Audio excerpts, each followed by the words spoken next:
Good morning. Tuesday morning, April 27. Welcome everyone this morning. Another beautiful spring morning. It's a little chilly out here. Jim and Kathy, good to see you this morning. Today is Caleb Ankar's birthday. So Caleb, if you are watching this later today, or if somebody who is watching this wants to give Caleb a little birthday message, text him or whatever, that would be a good idea. Stacy Riggle, good to see you. Stephen Andrea, welcome this morning. Janisa, good to see you. Carmen Lego, good morning. Welcome everyone. There's my mom, good morning to you. Barbara Richardson, welcome to you this morning.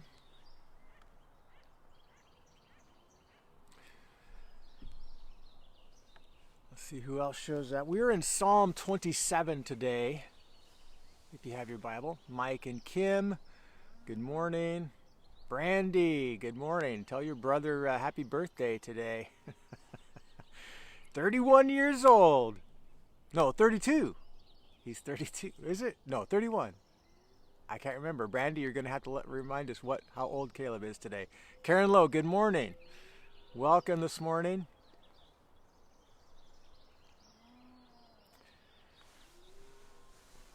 Psalm 27. Dana, good morning to you.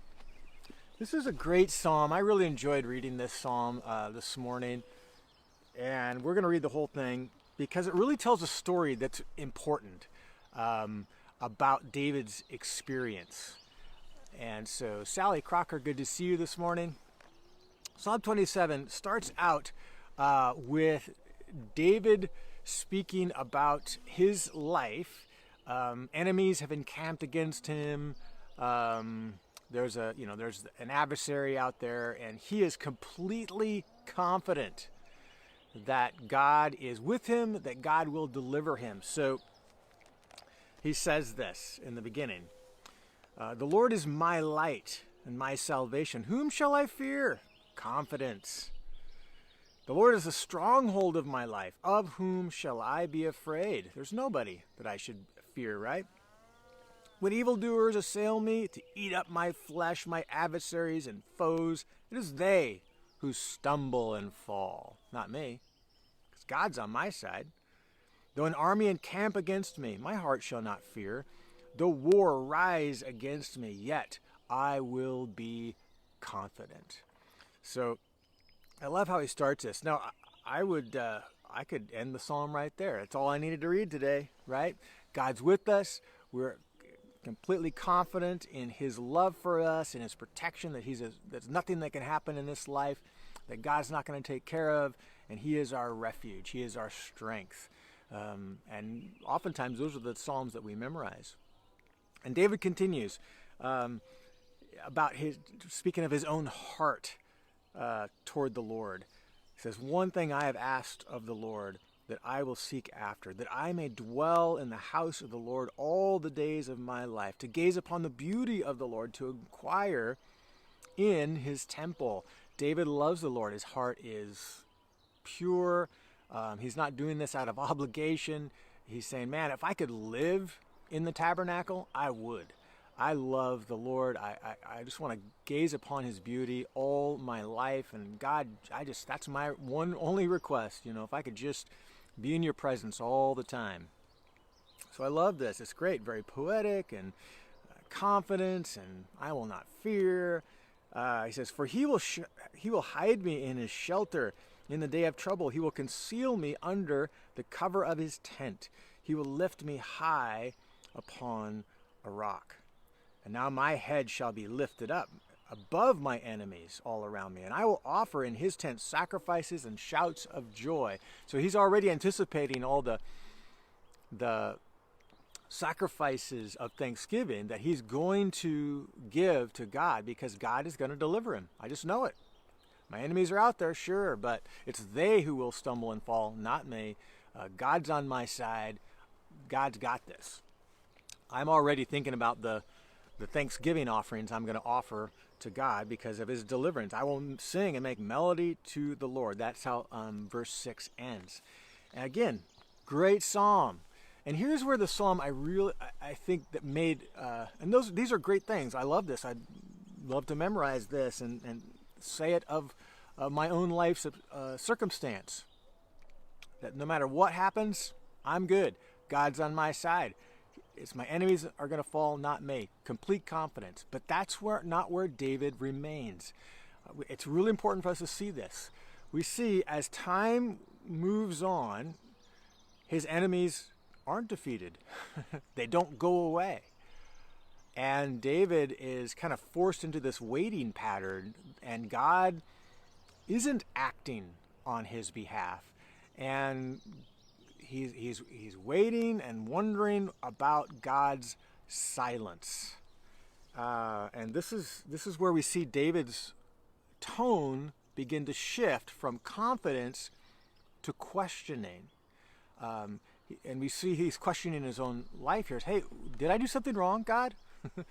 You were supposed to come already and take care of my problem here, and it's lingering. Are you mad at me? There's something I did? And David begins to examine his own life and say, well, I'll just read it for you. Verse 7, "Hear, O Lord, when I cry aloud. Be gracious to me and answer me." We see a little shift in his tone. It's like, hey, I'm crying out to you, Lord. I need you to answer me. "You have said, seek my face. And your face, Lord, do I seek." I'm doing what you've prescribed. "Hide not your face from me." So his confidence is kind of eroded here, and he's beginning to question, did I do something wrong? God, are you angry with me? I was doing the things that you asked me to do. I'm seeking you. I'm not turning to make an allegiance with another king. I'm just trusting in you. But for some reason, my enemies are still out there. The problem still exists. You're silent. I don't understand. Is it me? Are you mad at me? He goes, "Turn not your servant away in anger. O you who have been my help, don't cast me away. Don't forsake me, God." I see it's sinking almost into desperation. And that's how it feels. I think it's really important for us because we can identify this. We live our life with confidence. We see God at work. But then all of a sudden this problem, this loss, this struggle, this whatever it is lingering. And we're thinking, well, God, you're supposed to take care of this stuff. Is it me? Are you mad at me? And it's triggering maybe things in our past, like of rejection or abandonment or loss or whatever it is. It's starting to trigger up some deeper emotions, and we kind of see this in David. He says, "Don't forsake me, for my father and mother have forsaken me, but the Lord will take me in." You know, he's still grasping for that confidence, and it's like, God, are you mad? I don't understand. This is kind of bringing up some bad feelings, some bad memories for me in my own childhood. We don't know why David says this about his own father and mother. There's no real story that we could point to that says, yeah, even his father and mother left him. But he's feeling that way. He's feeling even the closest people around him have lost their confidence. He's clinging to his confidence, but God is remaining silent, and he's checking his own heart.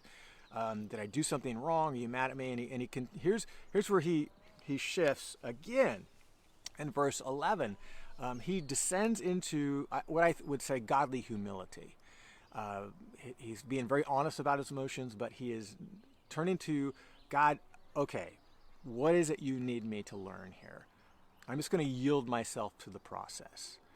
I'm not going to fight it. I don't know why you're being silent here. I'm doing the things you prescribed me to do.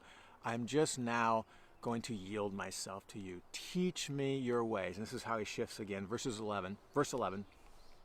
David says, "Teach me your way, O Lord, and lead me on a level path because of my enemies.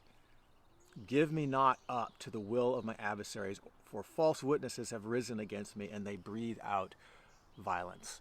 Lord, they're there. They're saying all kinds of things against me. I don't know why you're silent. I'm trying to do the prescribed things, so I'm just yielding. Teach me your ways. Make this path level. because right now all I see is rocks and obstacles. You're the one who's going to do this, and you're going to do a work in my heart in the process. I need to understand, Lord, so teach me. Teach me in my heart, teach me in my mind and my trust. And then we have our final two verses where David shifts finally back to confidence. But not confidence in the fact that he's already seen the work of God accomplished. Confidence that he is willing to wait. I'm willing to wait for it. Verse 13 says, I believe that I shall look upon the goodness of the Lord in the land of the living. In other words, I'm not going to die. You're going to rescue me, even though I haven't seen it yet. Wait for the Lord, verse 14. Wait for the Lord. Be strong and let your heart take courage. Wait for the Lord. And that's how the psalm ends. So he goes from confidence to questioning to humility, despair, and to say, God, I yield myself to you. I don't understand why this is happening. I don't know why it's taking so long to get through this, but I understand you love me. Teach me. Help me to grow here. Help my faith to increase. And really, in a sense, that's how God answers his prayer. He allows David's faith to increase. Faith is believing in something that you have not yet seen or realized, right? So we see David's faith grow in the end. He says, all right, I'm going to trust in you. I believe that this isn't going to end my life. I believe that you're going to deliver me, and I'm willing to wait. I'm going to wait for you. I'm going to be strong, and I'm going to take courage in you, and I'm going to wait. So we see his faith grow and rise up. And so this is such a great psalm in so many ways. And let me just, in conclusion, say a couple. One is it really describes how many of our experiences are when we go through a very difficult time. It's prolonged, and we can, and in the end, we can look back and say, yeah, my faith was tested, and my faith grew by the end. And that's a painful process. We don't want to be in that process. We see David's pain in his process. But in the end, it's our hope that we resolve to allow God to teach us and our faith to be strengthened and rise, and we're willing to wait on the Lord for his resolution. That's the first thing I would glean from that. The second thing is I love David's example. He's just being transparent. He could have, as the strong, bold king that we know him to be, just wrote the first 5 or 6 verses and then wrote the last 2 verses. How confident he is, and I'm going to end in confidence the whole psalm. And we skip the whole, I'm questioning what's going on, the humility of God, teach me your ways. There's something I need to learn here. But he includes all that. Not only does he reveal it like you're reading his journal, but he actually puts it in this poetic psalm, and he teaches his people to sing it. He said, I've learned from this. Here, I'm going to write it down, and I want you to learn it too. And we just see David's vulnerable, transparent leadership in being just open about his own life experience as the king. And so we benefit from that, from David. We see that even King David, a man after God's own heart, one of the greatest kings of Israel, has this process that feels a lot like our own. And he got to the other side. Sorry, there's a little bit of glare here, so I can adjust that. And so let's meditate on that today. Wherever you're at, whatever you're facing, understand that things that you're feeling are very normal. They're common. Even King David felt the same thing. So let us follow his example and let our faith be deepened. Let God yield our hearts that God may teach us today what he needs us to learn. So God bless you. We'll see you again tomorrow.